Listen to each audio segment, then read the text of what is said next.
prepare for their profile. What's going on YouTube? Kyle Kim coming at you with a deck profile of a guy with the face. 13 this is gonna be his spellbook poop hef deck. So yeah, good pass off. Yeah. How's it going? So I have spellbooks. I like spellbooks. They're a pretty good deck. So yeah, let's do the deck profile. I'm running 3 High Priestess. I'm also running 3 Justice of Prophecy. And I'm also running 3 Spellbook Magician of Prophecies. And 3 Effect Veilers. Triple Veiler, that's pretty powerful. You gotta run that Triple Veiler. It's strength. You gotta run 2 Tragodias. And I run 2 Card Troopers. I think Card Troopers is pretty darn good in this deck. Don't we talk about the cards like now or at the end? I mean, I've never seen you play Card Trooper before. Well, Card Trooper is pretty damn good because this deck has Thunder King problems, like up the ass. So you really got to get rid of Thunder King, and he's a great way to do it. And he keeps hand advantage, which the deck really likes because it works quite nicely with Tragodia. And it puts Spellbooks in the grave, which is also good because of Spellbooks. So he's a really good card. Like, I wouldn't play the deck without it. I also run 1 Tsukiyomi, and I run Stoic of Prophecy. Alright, why do you run the Tsukiyomi? Tsukiyomi is a spellcaster. It has nice synergy with the deck. It can gain boosts from other things in the deck. It's just overall good. You could flip down this dude and use his effect again. It's an out to Thunder King. There's a lot of really good reasons to play Tsukiyomi. It's an out to Shian too. Yeah, it is an out to Shian. For no reason. The spell lineup's pretty standard. It's just heavy on the spellbooks. I run 3 Spellbook of Secrets, 3 Spellbook of Life, 3 Spellbook of Power, 3 Spellbook of Wisdom. Most people don't run this. I like to run 3 Spellbook Star Hall. I think that's a good card. I think it's a really damn good card. It doesn't seem like it does much. It just gives an attack boost. Make them Effect Veiler is pretty powerful. Yeah. If they kill it, you get an Effect Veiler or something for free from your deck and add it to your hand. And if they don't kill it, you have like a 3k Effect Veiler, and you attack for game with a Veiler. Because this shit adds up, man. Weak. Oh, I attacked over a Gorz with a Veiler. Okay, I've heard enough. I did. I run 2 Spellbook of Eternity. That's probably a little on the heavy side. I might cut 1 Eternity. I run 2 Spellbook of Fate. That's also pretty heavy. I might cut 1 of those, not sure yet. Now, is that the reason you run 2 Eternity, because you run 2 Fate? Yeah, like, they kind of work nicely together. I'd cut 1 of each if I was to cut them, but right now I really like, this is a nice out in the mid-game to stuff that normally it's just like a problem, like a Zen Mains or something sitting on the field. You know, it's just a nice out to stuff. It's really versatile too. It's got like 3 different effects, and it might seem like a lot. Like the cost is to remove Spellbooks from your grave, and removing 3 is kind of a lot, but it's really not that much. It's not that much. I'm running 2 Grand Towers, and then I've got the staples. Now, how do you feel about running Grand Tower? Well, you definitely got to run it. It's too good not to run, but some people only run 1 of it. I don't know about that. I don't know. I ran 1 for a long time, and then I got really upset because you can recycle it, but it takes like 4 turns to recycle it. You have to banish it first, which means you have to be having a good board position, and then you have to get it back to your hand with Eternity. And if you don't draw Eternity, then it's like hard to do. So I don't know. It's hard to recycle it. You can recycle it. It's just really not easy to. Plus, the card in the deck that does the recycling is this card, so you can't, you know. I mean, just because I know some people who say, like, some people run 1, other people run none. I would definitely run 1. I think you should run at least 1. At least 1, but I think 2 is a good number. I wouldn't run 3 at all. I think that's way overkill, but it's definitely a card you want to run.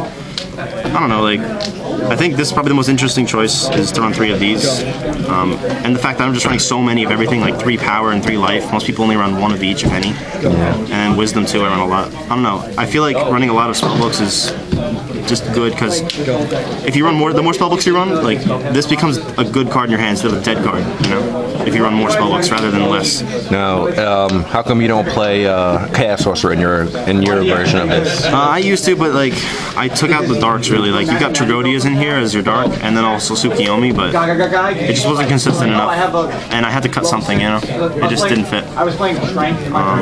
You're also not running any traps at all. Yeah, the traps kind of came and went. Like before, when I was, like, if you want to run traps, here's what you have to cut to run traps. You have to cut like 2 of these. You gotta cut like 2 of these. You have to cut 1 of these, 1 of these. 3 of those and like 2 of those. Now, So that's like taking out like a big core of the deck.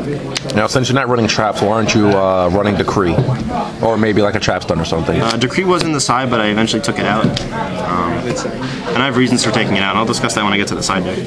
But I was thinking about maining Decree also, or actually what I was thinking about maining was Treacherous Trap Hole. But yeah, I got you. Yes, the power. I was thinking of running a Treacherous Trap Hole, but again, I'm already running 42 cards right now, so I really didn't think I could find room for the Treacherous. I was thinking about cutting one of these for Treacherous at the moment. I'm still working on it. Treacherous is an interesting card at the very least. Yeah, definitely a good card because you don't have any traps in here. So. I don't know. The main thing I would really emphasize with the main deck is try a build with lots of spellbooks, because instead of just like lots of traps and such, because the more spellbooks you run, the better cards like High Priestess become and Justice become. And, like, I don't know. It makes the deck was meant to play like this. Like I can kind of just tell, like, it doesn't really flow as nicely when I play with like lots of traps and stuff. I don't know. It gets cluttered and you get more dead hands. Okay. I don't have my extra deck with me, but it's really important that you run this card. That card's pretty good. Yeah, he's a spellcaster. You can make Gachi Gachi a lot, like, you know, you summon one of the little guys. That's what I should have discarded my heavy. Spellbook Magician guy. And, you know, if they don't kill him or something, you just summon another one. And, you know, you Just overlay. You usually end up making this guy, though. Yeah, I mean, you can make Gachi Gachi, but this guy's a spellcaster, which means... He gets a boost from the Star Hall. Yeah, Star Hall gives him a boost. Star Hall's really good. It also gives Tsukiyomi a boost, don't forget that, too. Like, this gives all your spellcasters a boost, and the boost gets pretty big. Like I said, I had a Valor attack over, of course, more than once, so the boost gets big. So having him being like a 2K beater is pretty damn good. Now, real quick, could you give a short description of what it does? Because I know some people have no idea what. Oh yeah, he's pretty obscure. You can detach a material on him to when your opponent summons a monster, and that monster loses 500 attack and defense. No, just attack. I'm sorry. So that monster loses 500 attack. So you go, if they summon like a Lagia or something, you detach, but then you can detach again. So then that Lagia becomes a 1400 versus this thing at 1600. So you and that's just assuming you don't have a Star Hole. Right. It can get even more than that. So like, it's a really nice card. It's kind of a tough thing for your opponent to get over.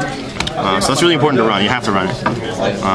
Another important card is this thing and Big Eye. I don't own a Big Eye, but if I owned one, it'll be here too. Would you run the female version of this? I don't remember what it's called. The Empress? Yes. You don't need it really. This build doesn't play a lot of ways to get to level 5. So. I don't know how to make it. I just know of the card. Yeah, this build doesn't really have any ways to make it, but there's builds that can.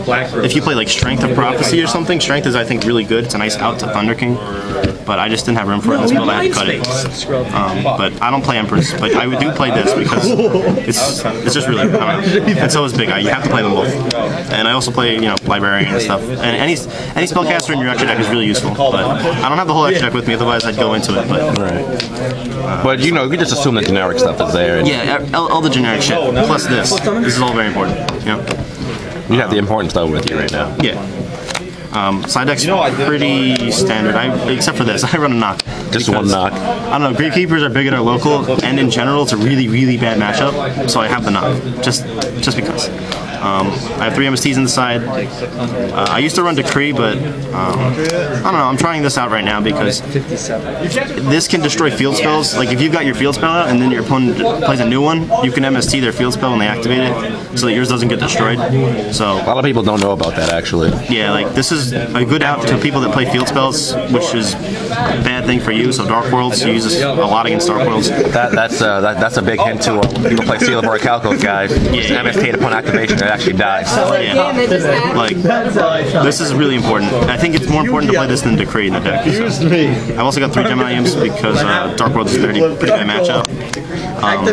Also, all the cards on my side you're going to see are good at keeping hand advantage. Like this thing negates Dark World stuff, but you get to draw cards, so you keep your hand advantage. You know? Another card on the side is Puppet Plant. It's good against Sams, which is a really bad matchup because they'll make Naturia Beast, and that can negate like everything. All the spells, so like half your deck, you know? And you just gotta hope they let something go through if you don't have the Puppet Plant. Yeah, so like Puppet Plant's pretty good against Sams. You know, you take a Xian so that you can actually make a play. Summon a Valor, synchro with it or something. It's also good against Gravekeepers, and the mirror match, which is really, really important. That's why it's in here, is for the mirror match. Oh, right. I forgot to pick spellcasters. Yeah, you got the mirror match going on. You can take your opponent's High Priestess. You can banish your own spellbooks and stuff. Pop their cards. It's really nice. Definitely an important card to play. You remove your lone fire for support. I play 2 Snow Man-Eater because hero matchup's pretty rough. You can get game one. And it gets rid of Thunder King. But this is kind of, I don't know, it's kind of a filler card. 2 Maxis because it's good against windups and it keeps hand advantage, which again is important for Tragodia. Like I said, that's the why I'm playing Puppet Plant. It's a hand trap. I'm playing lots of hand traps, like Gemini Imps and stuff. And because you don't want to really set anything either, because you want the MSTs to be dead. And then 2 Breaker because Breaker's too good not to play. Yeah. He gets a boost and stuff. What do you think are bad matches for this deck? Well, heavy back row decks are pretty rough. Especially the worst thing for you to experience is Thunder King 4 back row is really, really bad. There's not that many outs to that in this deck. Like if you open up with one of these, and by some miracle, let's say you can summon this thing, you can just plop this down. Thunder King can't negate this summon, which is really important. It's an effect. It's not an inherent summon. Most people don't know that. Thunder King can't negate this summon. So if they've got 4 back row and you summon this, and then they have bottomless and you save it with this, you're in good shape. Because then you can pop the Thunder King and you can get the ball rolling. But other than that, heroes are bad because if they open Thunder King 4 back row or something, it's really rough. I wish I could do that. Magic Cylinder, Kenny. Shut up. It's like I don't make Nova Master. Didn't know, I saw it. Other bad matchups, I guess. I don't know, like Gravekeepers is pretty rough. Her name's only because they have field spells they can play over yours. Dark World's pretty rough. It says Fuhrer. Actually, Dino Rabbit's really easy because they really can't get over this. Especially if you have it pumped up with this to like 3,000 or something, it's not moving. Never gonna I mean, they could lance you. Thank you very much. They can lance me? That's... I mean, like, I don't know. This Go card's ahead. busted. Oh, right. I forgot you have your own lance. It says Fuhrer. I have my own lance, and I can just get it back with my 3 monster reborns. So, I don't know. I think that matchup's really easy. That's a premature burial, sir, not a reborn. Oh, yeah. What matchups do you think are bad for this deck? My favorite card's Compulse. It says... Like, what matchup do you just, like, I meant good. Compulse takes up the entire... Like I said, I think Dino Rabbit's a really good matchup. I think Agents is a really good matchup because I feel like this deck is better at doing what Agents do. I feel like this is better than Hyperion because it's more easy to summon and maintain, and I can reborn it over and over. So I feel like this is better than Agents in every regard. What other matchups? Windups are tolerable unless they just draw the nut, in which case you're kind of fucked. But I mean, you've got 3 Valor in the main deck and Tragodia, so you can just hope that maybe you have enough to stop them. So why are you playing 2 Valor in the main deck? I'm playing 3. That's what I said.